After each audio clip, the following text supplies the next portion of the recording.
Bienvenue sur Epsitemo, la chaîne qui cherche à montrer à la mouche comment sortir des pièges sur nos croyances en psychologie. Piège numéro 2, le musée des villes emmurées. Bonjour les mouches. Dans l'épisode précédent, nous avons vu que le dualisme était inhérent à notre développement cognitif et pouvait entraîner des croyances invalidant la possibilité d'une psychologie objective, indépendante de l'esprit. En psychothérapie, ces croyances peuvent amener à une impasse ou un relativisme thérapeutique, en considérant que la souffrance psychologique est exclusivement observable par introspection, puisque subjective. Nous avons vu que, même si le dualisme des substances était révolu par les neurosciences, la conception mentaliste d'une conscience inexplorable de l'extérieur perdurait. Il persiste donc toujours un dualisme entre le monde objectif et subjectif, un dualisme non plus des substances, mais sémantique. Paul Ricoeur défend la thèse d'un dualisme sémantique en argumentant en faveur d'une irréductibilité sémantique entre une description externe objective et une description interne subjective d'un même phénomène. Il suggère ainsi que la psychologie scientifique ne peut objectiver, expliquer les états mentaux ou la souffrance d'un individu pour cause d'incompatibilité sémantique. La phénoménologie, ou l'étude de ce qui apparaît tel que ça apparaît, est alors une discipline considérée exclusivement par l'expérience sensible.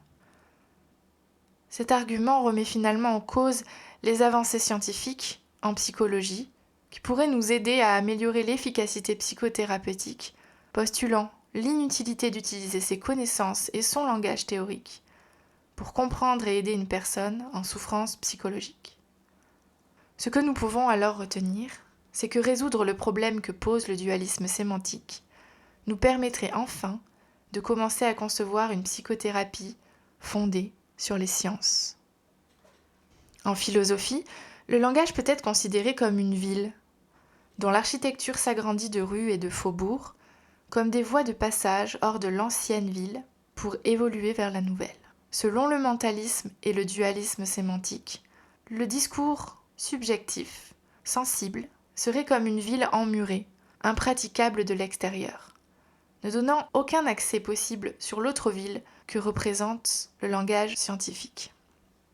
Maintenant, imaginez que pour chaque homme existe une ville pour chaque homme, emmurée dans son propre langage. Autant de villes que d'individus, mais aucun faubourg permettant de former une seule et même grande ville d'individus et de semblables. Condamnés à observer la ville tel un vestige ancien appartenant au musée d'une conscience impénétrable, un musée de milliards de villes fantômes. Selon cette approche dualiste, le psychothérapeute serait tel un critique d'art expérimenté, en visite de villes mystérieuses, plongées dans leur propre obscurité. Il ne pourrait jamais pénétrer à l'intérieur de la ville, mais simplement l'observer, essayer de la dessiner le plus fidèlement possible, en passant de nombreuses heures de l'autre côté du mur, dans une interprétation elle-même relative à son propre langage. Je vous propose d'observer les murs du dualisme sémantique, un piège douloureux qui nous condamnerait à rester enfermés dans nos souffrances et explications respectives. Et si ce n'était qu'une illusion ? Et si tout individu pouvait vivre dans une seule et même ville sans craindre d'être semblable aux autres ? Une ville dont les rues aboutissent sur de nouvelles rues, de nouveaux faubourgs, permettant d'en améliorer les structures et la vie qui s'y passe. Alors, la question est la suivante. Est-il possible de traduire la souffrance psychologique en termes objectifs ? De rendre accessible dans les deux sens la description d'une souffrance psychologique du point de vue du patient et la description objective de cette souffrance du point de vue du psychothérapeute et des sciences. Pour répondre à ces questions, nous devons faire un détour par la philosophie de l'esprit, par la philosophie de la conscience. Suite au dualisme des substances, l'idée d'une conscience connectée au cerveau n'admet pas l'accessibilité, voire l'inexistence de la conscience. Ce truc en plus, dont l'homme serait doté, est appelé depuis longtemps en philosophie qualia.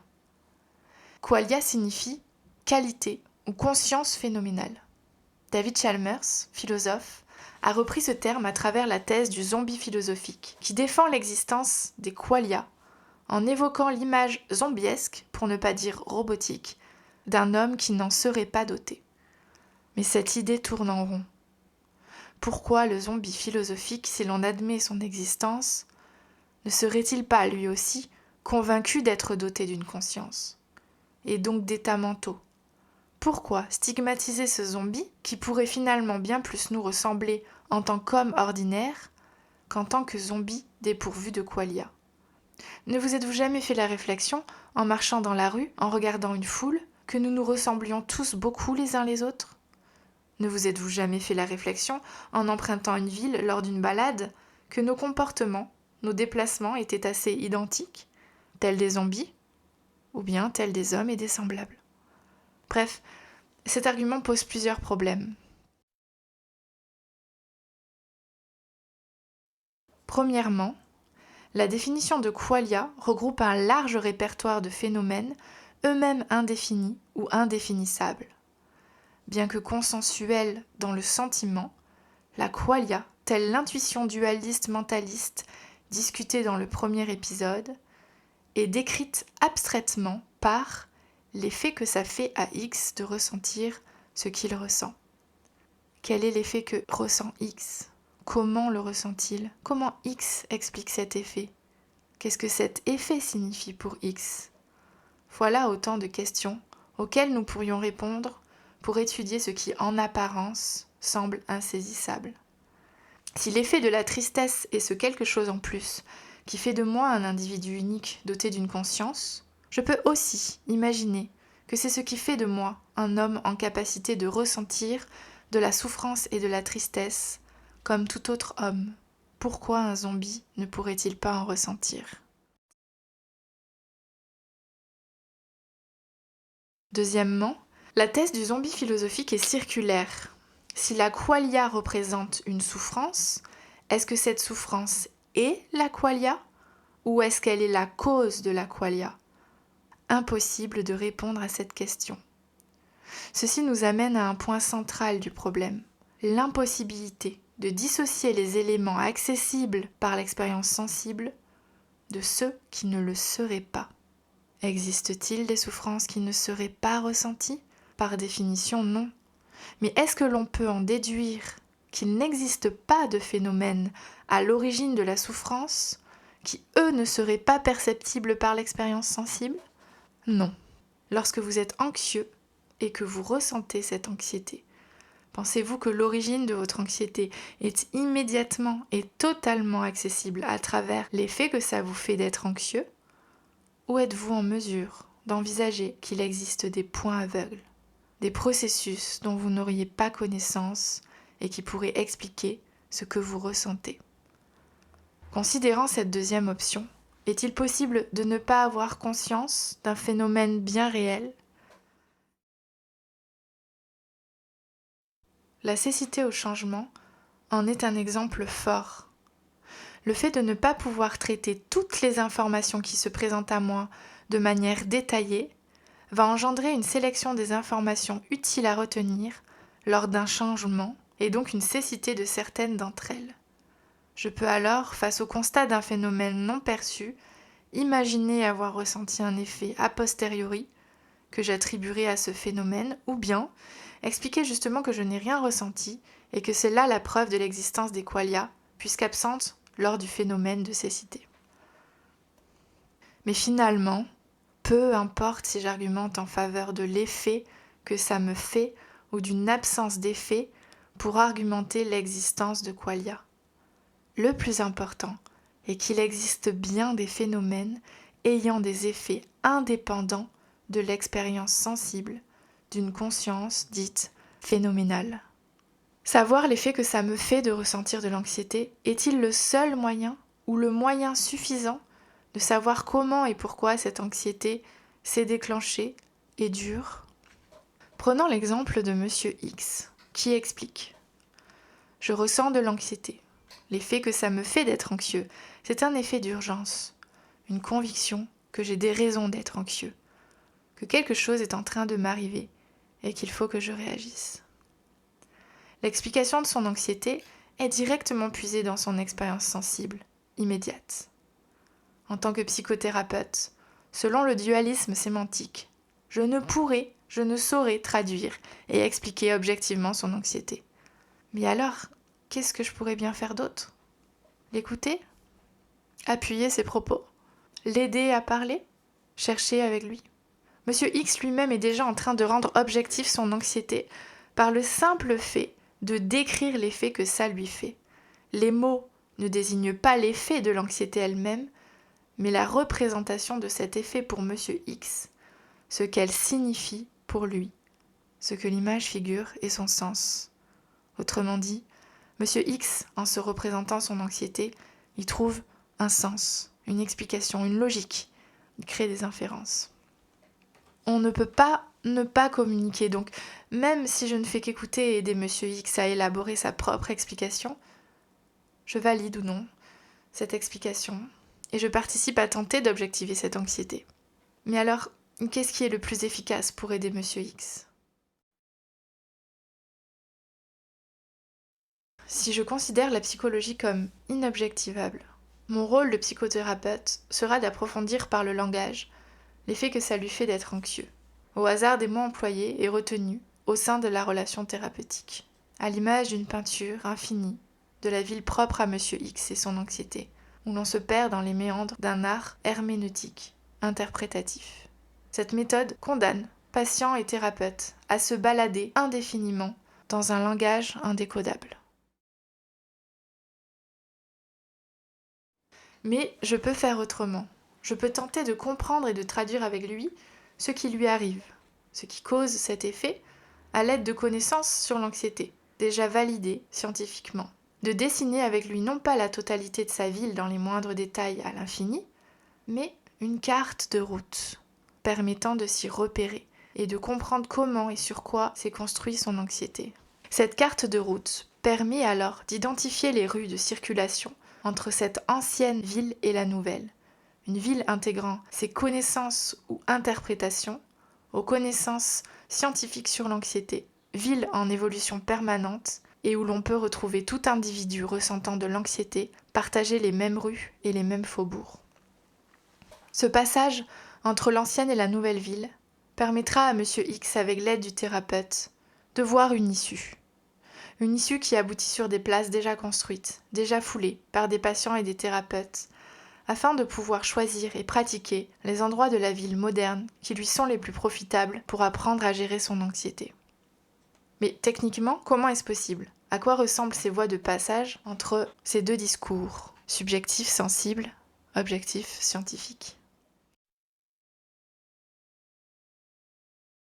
Cette phénoménologie en troisième personne, telle que l'appelle Daniel Dennett, correspond au courant externaliste de la philosophie des sciences, utilisant des références externes pour expliquer un phénomène et qui, de manière appliquée à la psychologie, consisterait à comparer plusieurs interprétations d'un même phénomène pour regrouper et sélectionner les plus pertinentes, celles qui l'expliquent le mieux. Mais comme le discours en première personne n'est pas le même que le discours en troisième personne, tel que celui du patient est différent de celui du psychothérapeute, il sera important de décrire le phénomène en question en passant par une traduction de discours. Oui, mais comment ?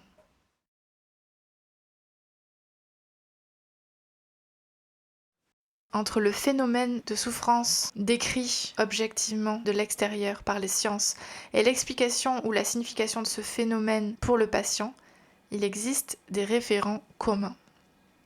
Ce sont les faubourgs entre les deux discours. La psychothérapie permet de les découvrir. Ces références communes sont possibles grâce à une description neutre du phénomène de souffrance en question. Neutre veut dire observable, descriptif, sans aucune tentative de se prononcer sur la constitution réelle du phénomène, en d'autres termes sur la présence ou non de qualia. Monsieur X dit que son anxiété signifie pour lui qu'il est en danger. On appellera cette signification une inférence d'intention primaire. Le psychothérapeute peut alors poser des questions à la recherche des référents communs entre cette inférence primaire et sa propre inférence, des inférences relatives à son expertise, mais aussi ses connaissances en psychologie.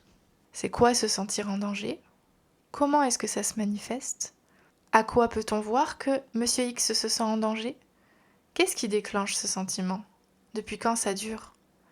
C'est à ces questions que Monsieur X pourra répondre pour arriver à décrire le phénomène d'anxiété.